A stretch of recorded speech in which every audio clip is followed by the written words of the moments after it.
슈퍼사이클이 돌아왔죠. 이미 돌아왔고요. 지금 반도체는 늘 우리가 뭐 닉네임처럼 또도체, 반도체 하면서 늘 반도체 얘기를 하루도 거르지 않고 하고 있습니다. 어젯밤에는 보면요. 엔비디아를 비롯해서 뭐 마이크론 테크놀로지 그리고 브로드컴 등의 종목들이 큰 폭의 강세를 보였는데 어제 뭐 반도체가 따로 올랐던 이유가 있었나요? 어제는 일단 PPI가 발표가 되면서 네. CPI 때문에 급락했던 그 부분에 있어서 되돌림이 좀 있었고요. 그러고는 CPI가 발표 났던 날도 놓고 보시면은 CPI가 발표하고 난 뒤에 실제로 오른 종목은 엔비디아와 메타였습니다. 엔비디아와 메타가 AI 대장주라는 주도주라는 느낌에서 그런 부분에서는 CPI가 충격, 말 그대로 채권 시장과 주식 시장에 충격을 준다고 하더라도 오히려 그 부분에서 매수가 들어오는 거는 엔비디아였다. 그리고는 지금 차트를 조금 띄워서 보여주시면은 네. 엔비디아 같은 경우는 현재 자리가 850불 정도까지 이렇게 내려가 있는 밀려 있는 모습을 보이고 있습니다. 그리고는 그 부분에서 이게 약간의 박스권을 형성하려는 그런 모습을 보이고 있다 보니 그 부분에서 고점은 포워드 PER 기준으로 30배 정도를 잡고 있고요. 거기에서 어느 정도까지 밀렸을 때 저가 매수가 들어오는가 그런 부분이 있는데 최근에 보시면 요 밑에 이제 51이평선이 있습니다. 51이평선 부근에서부터 강한 매수세가 들어오면서 이 부분에서 차트 매매, 기술적 분석도 충분히 가능한 자리였기 때문에 그 부분에서 매수가 좀 셌다라고 보시면 될 것 같습니다. 네, 미국에서는 이제 플랫폼 기업들 그러니까 구글, 뭐 알파벳 이런 기업이 AI 관련해서 반도체도 직접 만들겠다 그러니까 자기네들은 이제 소프트웨어나 이런 플랫폼으로서의 역할뿐만 아니라 하드웨어, 그러니까 반도체까지 아예 다 수직 계열화해서 만들겠다라는 그런 행보를 나타내고 있습니다. 근데 사실 반도체가 그렇게 뭐 쉽게 만들어낼 수 있는 건 아니지 않습니까? 근데 뭐 설계하면 만들어주는 건 TSMC나 삼성전자가 만들어주니까요. 설계하는 건 쉽나요? 뭐 설계하는 것도 쉽지 않지만 그들이 그동안 가지고 있었던 설계 인력들을 뭐 잘 이렇게 조율을 하면은 충분히 이제 만들 수 있다라고 보여지고요. 그래요? 다만 이제 중요한 것은 만들었을 때 그 성능 자체가 지금 뭐 시장의 90%를 장악하고 있는 엔비디아보다 나을 거냐가 핵심인 거죠. 그다음에 엔비디아의 힘은 뭐 여기서 여러 전문가들이 반복해서 언급드리고 있습니다만 엔비디아의 GPU를 축으로 하는 AI 가속기만 있는 건 아닙니다.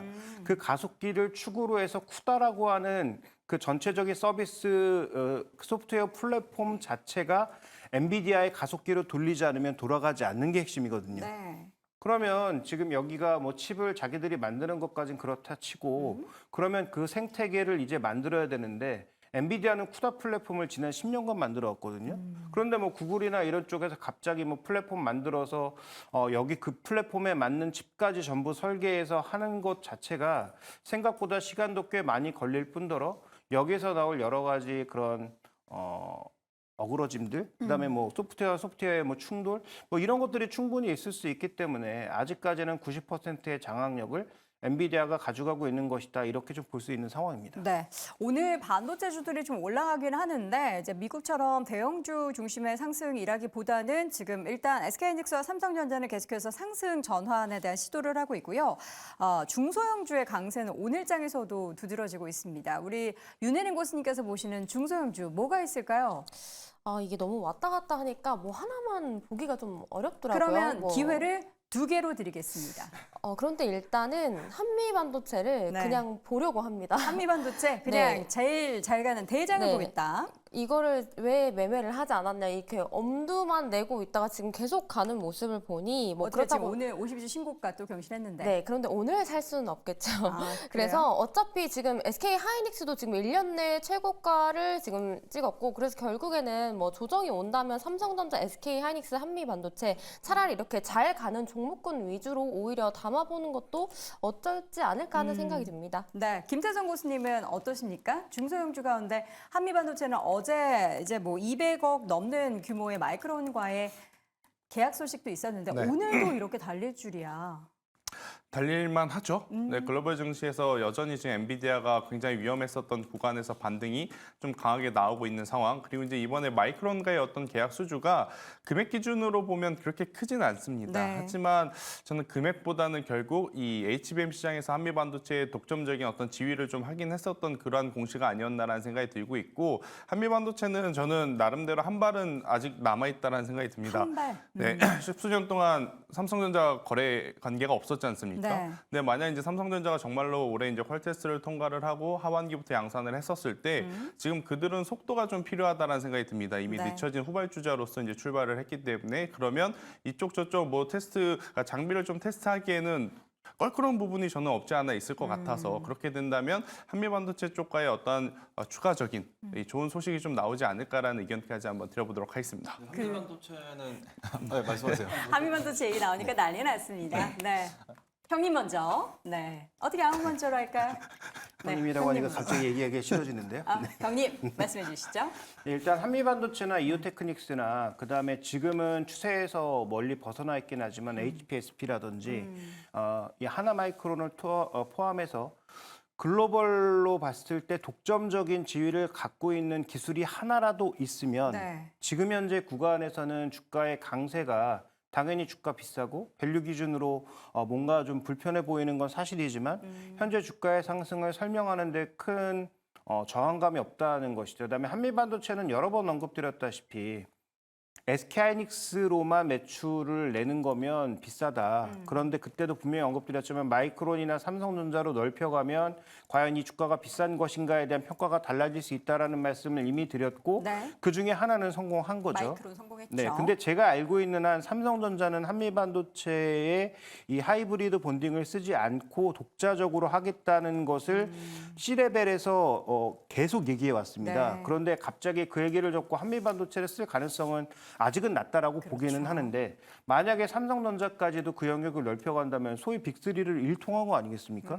그러면 뭐 향후 매출의 어떤 증가분은 꽤 많이 나타날 수 있는 부분이어서 그런 밸류에이션 자체가 달라지는 것이죠. 그래서 뭐 그런 측면에서 일단 접근이 좀 필요할 것 같고요. 그래서 드리고 싶은 말씀은 지금 우리가 어떤 종목이 계속 올라가는 것을 보는 것도 중요하지만 왜 올라갈까 핵심 포인트인데 그 올라가는 것의 핵심 포인트는 독점력을 가지고 있는 기술이 뭐 하나라도 있다. 네. 이오테크니스는 레이저 어닐링, HPSP는 수소 어닐링, 그다음에 지금 한미반도체는 독점적인 하이브리드 본딩 쪽에서는 어쨌든 다른 대안을 아직까지 찾지 못한 것으로 보이고요.